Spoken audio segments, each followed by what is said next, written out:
नाज़रीन गिरामी अस्सलामु अलैकुम रहमतुल्लाहि वबरकातुह। सीधी बात के ताज़ा तरीन प्राइम टाइम में आप लोगों का इस्तकबाल है। नाज़रीन गिरामी में अंसार अज़ीज़ नदवी इस वक्त आप लोगों के सामने कुछ अहम तरीन ख़बरें, कुछ वायरल वीडियोस और कुछ तनकीदी तज़्ज़िये लेकर के हाज़िर हुआ। नाज़रीन गिरामी, तमहीदी तफसीलात में जाने से पहले आप लोगों से जो दरख्वास्त होती है उस पर तवज्जो करने की अपील करूँगा। नाज़रीन गिरामी, आज भी बहुत सारे वीडियोस इस वक्त मेरे सामने हैं। अब क्या तबसरा करें, आप ख़ुद देख लें। हरासमेंट की, नफ़रतों की इंतहा कहाँ को पहुँच रही है, छोटे छोटे मामले कहाँ तक पहुँच रहे। सबसे पहले महाकुंभ मेले से एक वीडियो आई है जहाँ पर एक मुस्लिम ताजिर को हरासमेंट किया जा रहा है। ये बताया जा रहा है कि हिंदुत्व ग्रुप ने एक मुस्लिम ताजिर को, जबकि इसको वहाँ जाना नहीं चाहिए था, जहाँ सूरत हाल जहाँ बहुत ज़्यादा आपके मुखालिफ हो, और इसके बावजूद लेकिन प्रयागराज की एक तारीख़ रही है कि यहाँ मंदिरों के सामने अक्सर दुकानें ऐसी मिल जाती हैं जिसमें मुसलमान छोटे मोटे ताजिर होते हैं जो कहीं देवी देवताओं को या पूजा पाठ का सामान बेचते हुए नज़र आते हैं। ये मंज़र ऐसा ही है कि जब आप जो मुख्तलिफ़ दरगाहों के पास जाएंगे तो वहाँ पर चादर और फूल वग़ैरह लेकर के जैसे गैर मुस्लिम ताजिर रहते हैं, लेकिन वहाँ उनके लिए कोई तकलीफ़ नहीं होती। लेकिन आजकल चूँकि ये सूरत हाल और नफ़रतों का सिलसिला इस कदर भयानक हो गया है और ये हिंदुत्व गुंडे इस वक्त आपको हर जगह पाए जाते हैं, ऐसी सूरत हाल में बहुत भयानक माहौल बना हुआ है। इसलिए ये बेवकूफ़ी होगी अगर आप इस तरह की कहीं गैर मुस्लिमों के या हिंदुओं के त्यौहारों में जा कर के आप जो है कोशिश करें अपनी कुछ तजारत चलाने की। तो ये, जबकि इस तरह भारत में कोई कानून तो नहीं है, आप कहीं भी जा कर के जो है ताजिर बन सकते हैं, कुछ भी आप बेच सकते हैं, लेकिन क्या करेंगे आप। हिंदुत्व गुंडों के ये लोग माहौल इस कदर ख़राब कर चुके हैं कि अब आम जो है हिंदू जहनीत रखने वाला भी वो हिंदुत्व जहनीत का हो जाता है जब इस तरह की जुनूनी भीड़ के साथ मिल जाता है। इसलिए जो है इस तरह की चीज़ से बचना ज़रूरी है। बहकैफ हिंदुत्व ग्रुप ने जो इस वक्त इस मुस्लिम ताजिर के ख़िलाफ़ हंगामा किया है, उनके ख़िलाफ़ जो है कार्रवाई करने का मुतालबा ख़ुद जो है वहाँ के मकामी हिंदू भी कर रहे हैं कि यहाँ के जो है अमन के माहौल में भंग डालने की हिंदुत्व के गुंडे कोशिश कर रहे थे। दूसरी जानिब नाज़रीन गिरामी, मध्य प्रदेश के मुस्लिम महल्ले में बुलडोज़र से 100 दुकानों को गिरा दिए जाने की खबरें आ रही हैं, मिसमार किए जाने की खबरें आ रही हैं। भोपाल के मोती नगर में एक मुस्लिम इलाके में इंतज़ामिया ने 110 दुकानों को बुलडोज़ कर दिया और इंतज़ामिया ने दावा किया है कि रेलवे की अराज़ी पर तजावुज़ात हैं। इंतज़ामिया ने मिसमार करने के लिए 381 मकानात की निशानदेही भी की है। आप अंदाज़ा लगा सकते हैं कि किस तरह से जो है इस वक्त लगातार मुसलमानों को इंतज़ामिया की जानिब से उनकी रिहाइशगाहों को, दुकानों को, सब को जो है निशाने पर लेकर के उनकी ज़िंदगी तबाह बर्बाद करने पर तुले हुए हैं, इस तरह कहते हुए इन वीडियोस पर जो है तबसरे किए जा रहे हैं। अब देखिए एक और नफ़रत का और इंतज़ामिया की जानिब से नफ़रत का मामला के सहारनपुर के कलेक्ट्रेट प्रेमिस में सरहदों में पाए जाने वाली एक मस्जिद को एक बार फिर निशाने पर लेकर के हिंदुत्व ज़हनीत के हामिल लोगों ने इसको मुतनाज़ बना दिया है। जहाँ नाज़रीन गिरामी, हिंदुत्व पार्टी के लीडरों ने यहाँ कंप्लेंट किया है कि ये जो कलेक्ट्रेट के सरहद पर बनी हुई मस्जिद है वो इल्लीगल है और वहाँ पर बाहरी लोग आकर के रहते हैं और इसलिए ये जो है कलेक्ट्रेट में होने की वजह से ये सिक्योरिटी के भी जो है मसाइल पैदा होंगे, इस वजह से जो है इसको देखा जाए। तो अब जो है जैसे ही हिंदुत्व पार्टी या हिंदुत्व ज़हनीत के हामिल लोगों ने इतराज़ जताया, कंप्लेंट किया, तो जाहिर सी बात है कि इंतज़ामिया इसी इंतज़ार में रहती है कि किस तरह मुसलमानों को परेशान किया जाए, उनके मस्जिदों को मिसमार किया जाए, गिरा दिया जाए। तो बग़ैर सोचे समझे एक ऐसी मस्जिद जो 1969 से यानी 1969 से जो है उसके जो है तहक़ीक़ात की बात कहती है। क्या ये सब खबरें आपको कहीं दिखाई दे रही हैं नाज़रीन गिरामी? आपको कहीं दिखाते हुए नज़र नहीं आएंगे। जैसे मिसाल के तौर पर दिल्ली पुलिस ने आज 14 स्टूडेंट्स को जामिया मिलिया इस्लामिया यूनिवर्सिटी से गिरफ्तार करके ले गई। क्या आपको ये खबर मिली?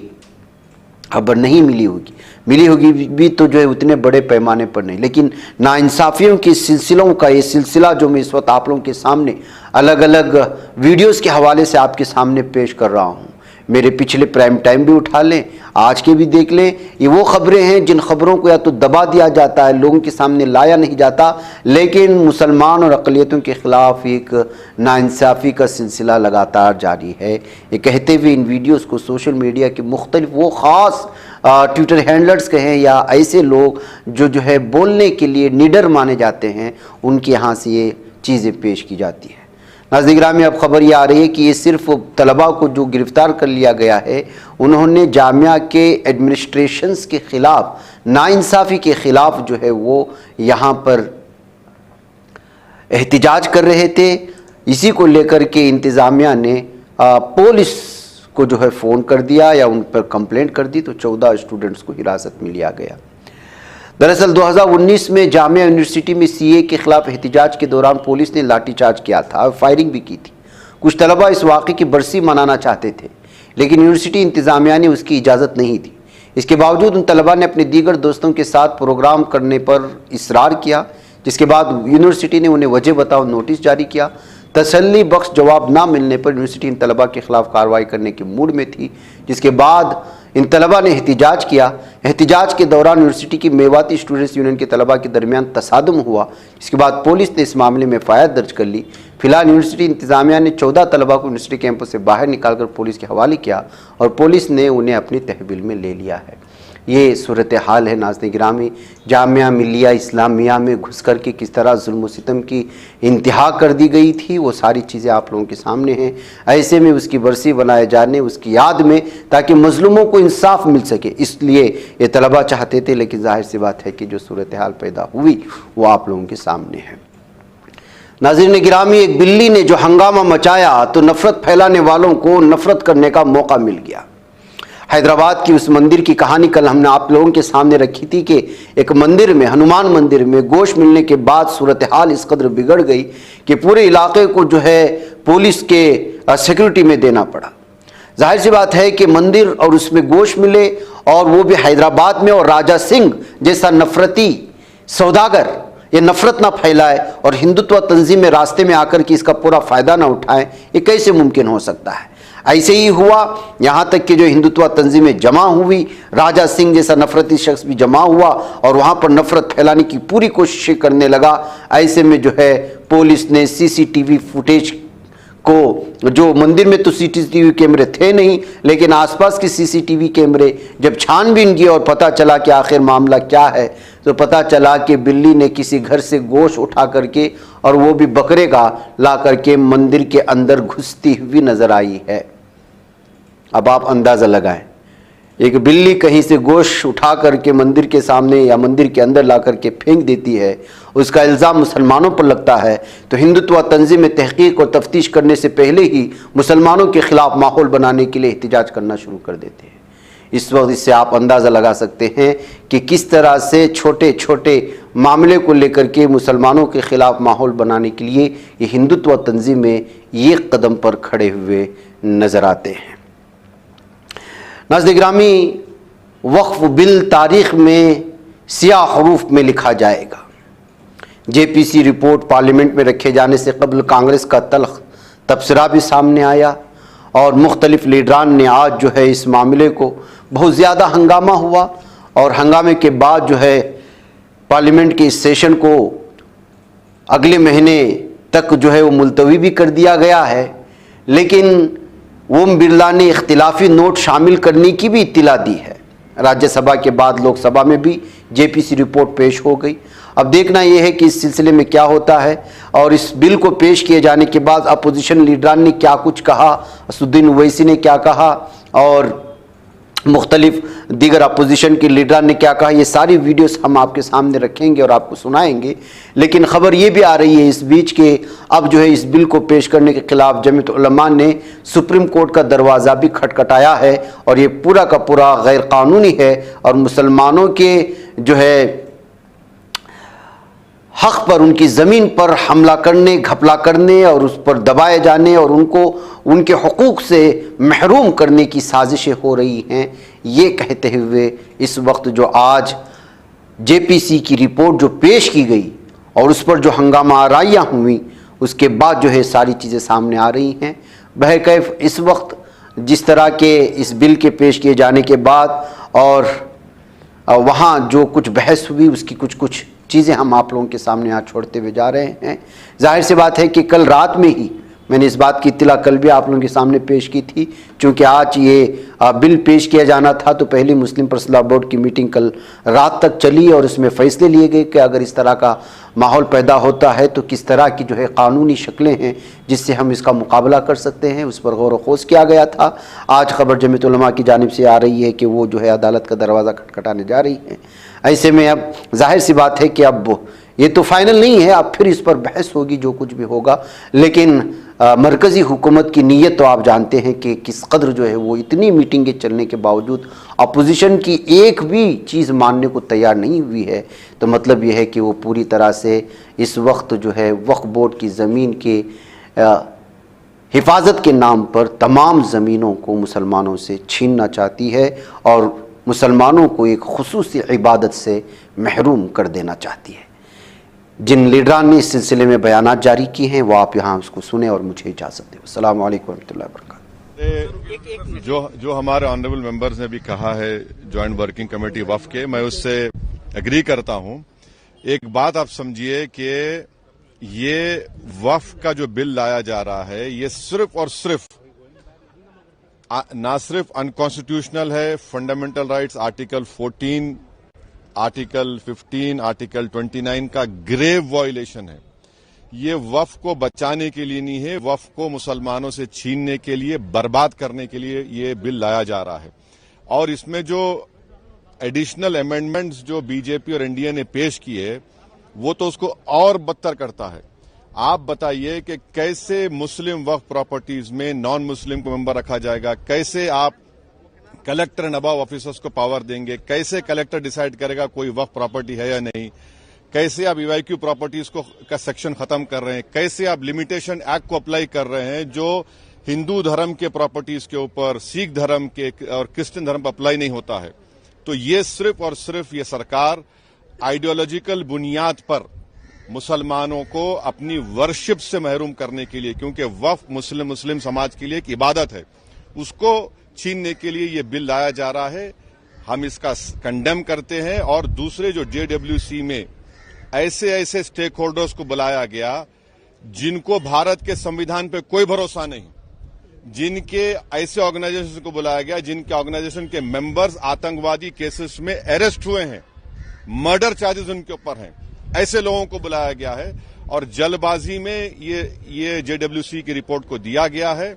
इसमें जो भी रिकमेंडेशंस है तमाम अपोजिशन पार्टीज ने उसका ओपनली पुरजोर उसकी हमने मुखालिफत की है। और आज स्पीकर साहब से हमने जो मुलाकात की थी, स्पीकर साहब के इंटरवेंशन के ऊपर जो डिसेंट रिपोर्ट्स अपोजिशन एमपीज के थे जिसको रिडैक्ट कर दिया गया था, उसमें से 70% रिडैक्टेड वर्जन को शामिल करने का स्पीकर साहब ने एश्योरेंस दिया है, जो आज होम मिनिस्टर ने भी उसको कहा है। मगर ये जो बिल लाया जा रहा है ये वक्फ को बचाने के लिए नहीं, वक्फ को बर्बाद करने के लिए, मस्जिदों को, दरगाहों को, कब्रिस्तान को मुसलमानों छीनने के लिए लाया जा रहा है और इसका मुस्लिम समाज रिजेक्ट कर चुका है। वन साइडेड है, it is for the bill and it is by the government side. इसमें पूरी प्रोसीजर्स कंप्लीटली जो प्रोसीजर्स फॉलो करना है, पूरी जेपीसी मीटिंग में प्रोसीजर्स फॉलो नहीं किए गए। नॉन स्टेक होल्डर्स को बुलाया गया अपनी बात रखने के लिए। 97-98% of the stakeholders oppose this bill. कुछ लोग जो ये नॉन स्टेक होल्डर्स को बुलाए थे वो लोग सिर्फ इसको सपोर्ट किए हैं। मीटिंग्स के मिनट्स हमें दिए नहीं गए। विटनेसेस जो आए थे उनके जो रेस्पॉन्सेस, उनको जो सवाल पूछे थे वो हमें प्रोवाइड नहीं किए गए। प्रेजेंटेशंस उनके हमें टाइम पे नहीं दिए गए। जेपीसी मेंबर जब स्टेक होल्डर्स के साथ मीटिंग्स हो गए थे, जेपीसी मेंबर्स को आपस में जो बैठ के बात करके तय करना है इश्यूज पे, उस पे डिस्कशन नहीं हुआ। की इश्यूज जो conflict of state laws versus high court, supreme court judgments थे, जो मेन इशू है वक्फ बोर्ड में या वक्फ बिल में, उसको डिस्कस नहीं किया गया। और की witnesses including farmer minority affairs chairman जिनके टाइम पे अमेंडमेंट लाया गया था, उनको भी नहीं बुलाया गया। हम लोग बोलते रहे कि कई इंपॉर्टेंट विटनेसेस आना, उनको बुलाए नहीं गए। उसके बाद में जब जेपीसी रिपोर्ट बनाई गई, डिसेंट के लिए बहुत कम टाइम दिया गया, उसके बावजूद हम लोगों ने डिसेंट नोट वहां पे सबमिट किए थे।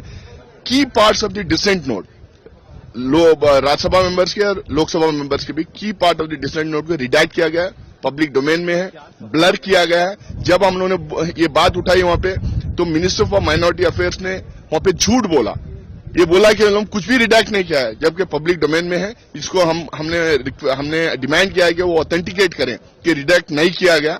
हम लोगों ने ऑलरेडी चेयरमैन को मिलकर, जो 4 मेंबर्स थे राज्यसभा में, जो जेपीसी के अपोजिशन मेंबर्स थे, हम लोगों ने 4 लोग मिलकर उनको हमारा मेमोरेंडम, हमारा कंप्लेंट हम लोगों ने उनको दिया है, हाउस में भी दर्ज किया है। ये कंप्लीटली बायस्ड रिपोर्ट है।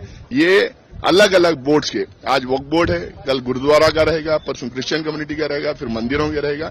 ये जो जमीनें हैं ये बोर्डों से छीनना चाह रहे हैं, और छीन के किसको देते हैं, कैसा देते हैं, कैसा अपने मित्रों को ये क्या क्या प्रोवाइड करते हैं, आप तमाम लोगों को पता है। अभी भी आपको शिकायतें हैं उस बिल के अंदर जो बदलाव किए जा रहे हैं?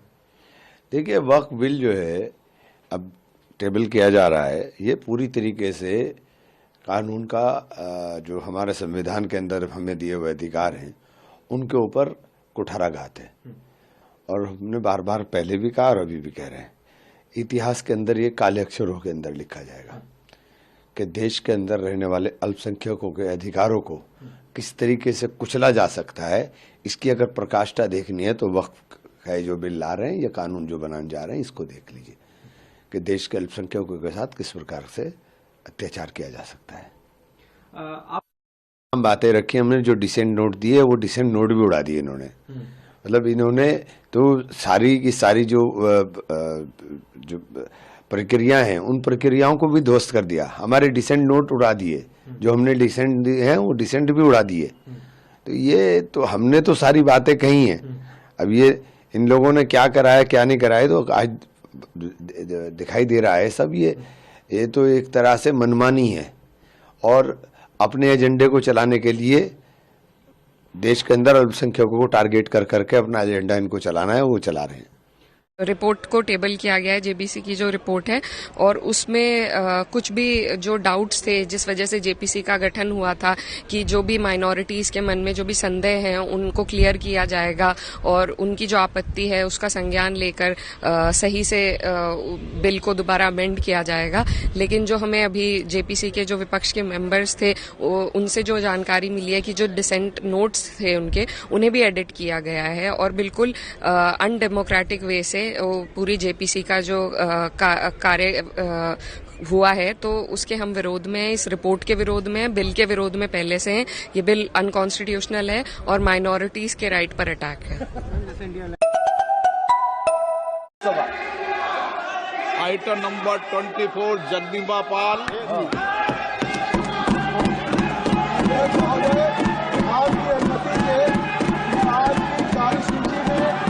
संख्या 24 पर मेरे नाम के सम्मुख यथा सूची पर वक्फ संशोधन विधेयक 2024 संबंधी संयुक्त समिति के प्रतिवेदन के हिंदी तथा अंग्रेजी संस्करण सभा पटल पर रखता हूँ।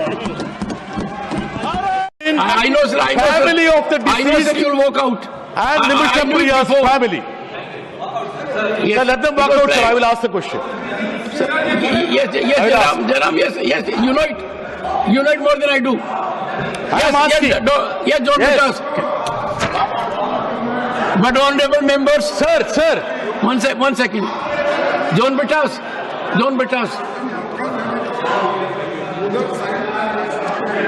Ram Gopal Yadav ji, this is Honorable members, what really hurts me is that I made full opportunity available to the opposition to put their stand.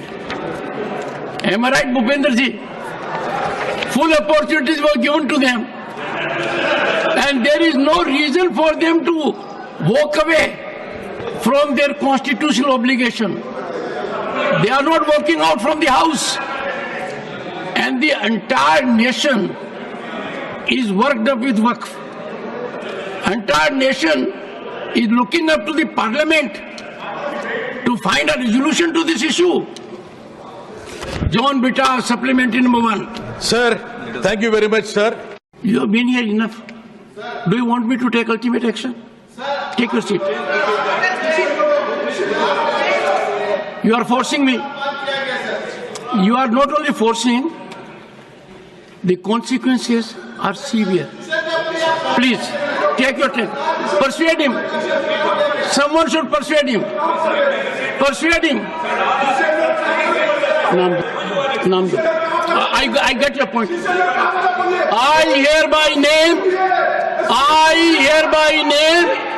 I am about to name all of you. I think good sense should prevail. Listen to the leader of the opposition. Thank you, sir. I am grateful to the leader of the opposition. Yes.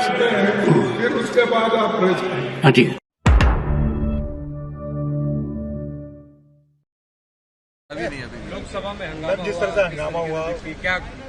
कोई हंगामा नहीं हुआ है. जिस तरह से आज bill जो टेबल हुआ है वक्फ बोर्ड बिल, तो जो विपक्ष के सभी जो मेंबर्स थे इस कमेटी में, उनकी कोई भी बात, जो पॉइंट्स रखे गए विपक्ष के सदस्य द्वारा कमेटी में, तो वो नहीं माने गए हैं. और ये मनमानी तरीके से सरकार कहीं ना कहीं ध्यान भटकाने के लिए आखिरी दिन ये बिल लेकर आई है हाउस में, क्योंकि जहां सरकार ने 65,000 करोड़ रुपीस का बजट पेश किया है, वहीं ये लोग किसानों के मुद्दे पे और हमारे जो युवा साथी है उनके मुद्दे में कोई जवाब नहीं दे पा रही है.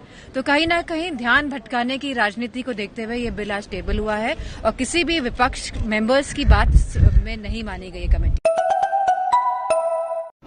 Because the opposition parties already give a reservation for the JPC committee reports, because the report is incomplete. Opposition members are not taken care, and also their opinion also not considered.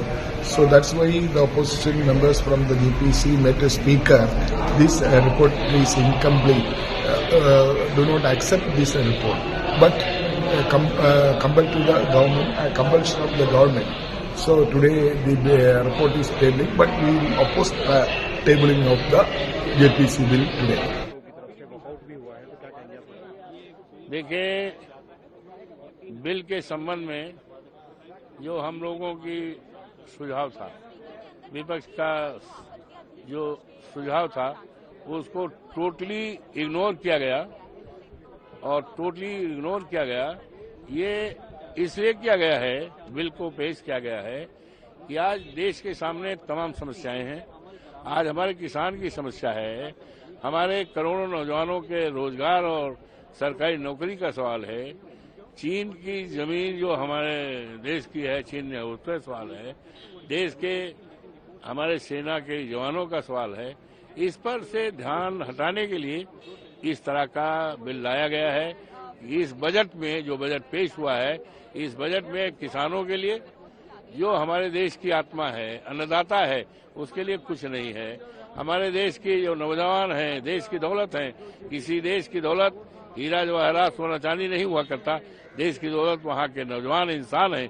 उनके लिए कुछ नहीं किया गया. पढ़े लिखे हैं, बेकार हैं, उनके लिए इस बजट में कुछ भी व्यवस्था नहीं है. तो इसलिए इस बजट पर चर्चा न हो पावे, इस बजट की कमियों के बारे में लोगों की जानकारी न दी जाए, इसलिए इस बजट को आनन फानन में लाया गया है, जिसका हम लोगों ने विरोध ही नहीं किया, बहिष्कार किया है और इसका विरोध करते रहेंगे.